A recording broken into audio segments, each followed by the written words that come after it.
Hey everybody, welcome back to 1 Minute Walking Tours. As always, I'm your host, Jonathan, and today we're talking about the Battle of Antietam. And we're talking here, this is the cornfield, the famous cornfield of the Battle of Antietam. And you can see the woods, the North Woods, right up here.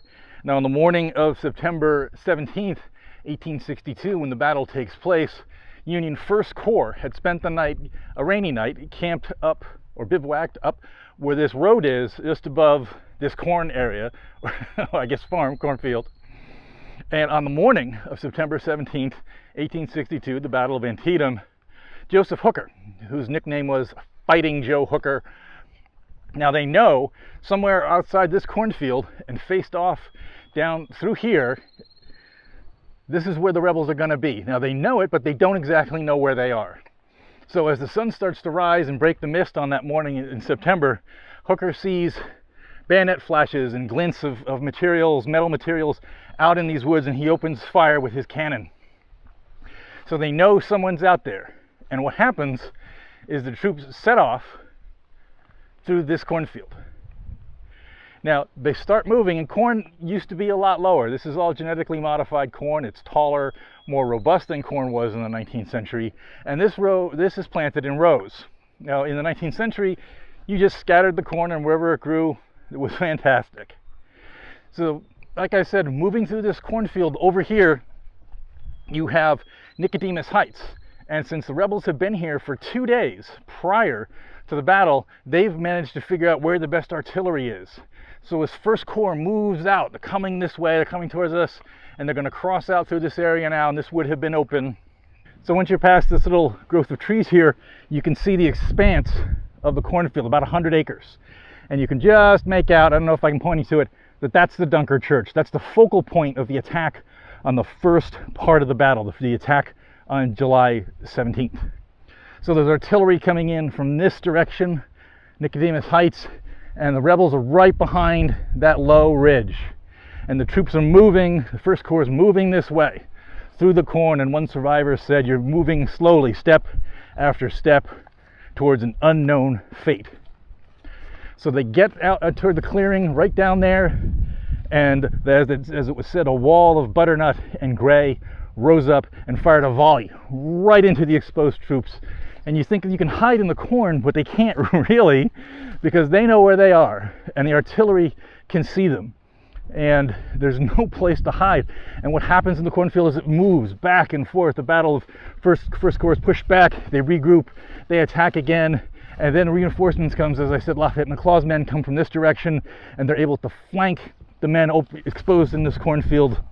And the fighting rages for 2 hours. A huge chunk of the casualties at Antietam happened here in this cornfield.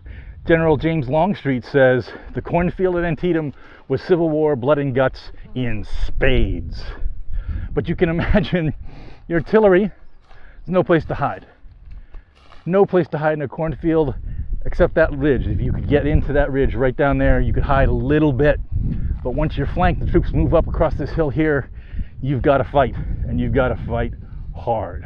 Now from the southern end of the cornfield here, you can see how the men of the First Corps would have had to march through this cornfield. There's corn growing right there. You can imagine the bayonets and the men moving through here, and they would have had to march. You can follow the trail that they march right through here, but they're working in the farm, and that's way too much work for me to interrupt.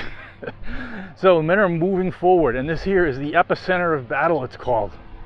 And you have fighting with Mansfield's men's 12th Corps starts to develop just as Doubleday's division of the 1st Corps gets forward of the cornfield and the Miller farmhouse, which is actually right over here. And who were the Millers, as in Miller's Cornfield? Well, this is their house behind me. This is their actual house.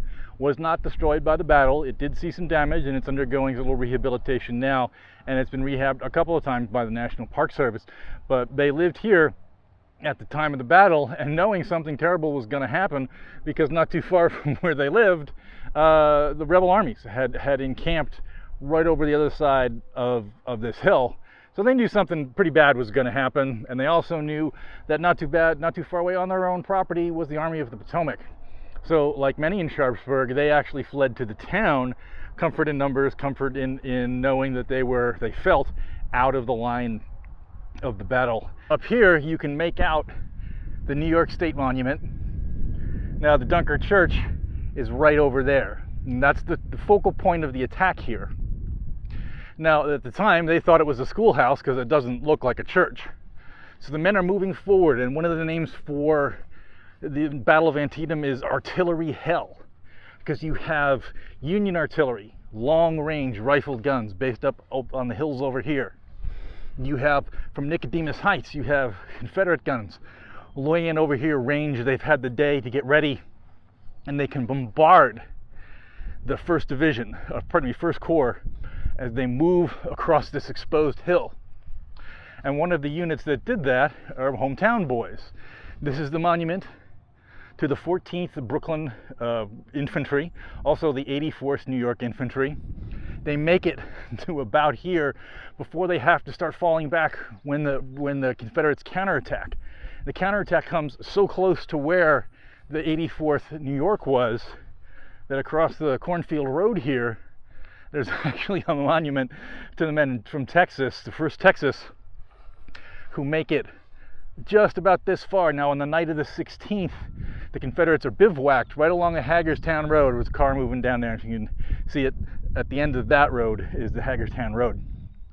And they've been bivouacked, and they're waiting. They're waiting because this is their move north. And they know after the Battle of South Mountain that the Army of the Potomac is camped really right where we talked about earlier in the video, right up along through here.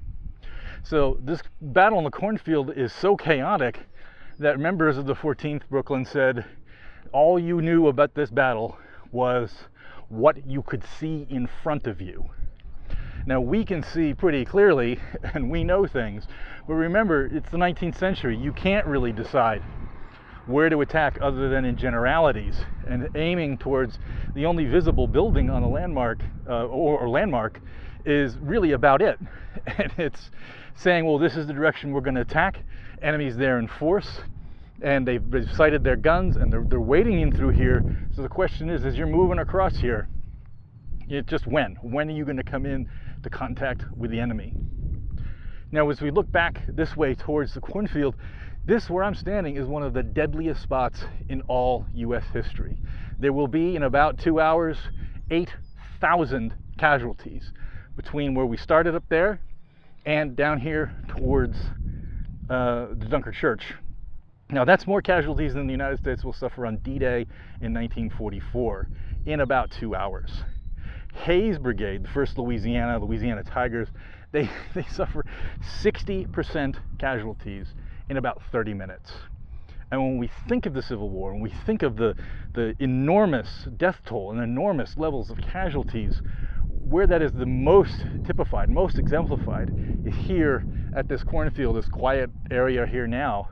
It's very difficult to imagine it being, well, the epicenter of one of the biggest battles, the most deadly battles in American history. Well, hope you enjoyed the video about the cornfield, and we'll see you here soon on 1 Minute Walking Tours.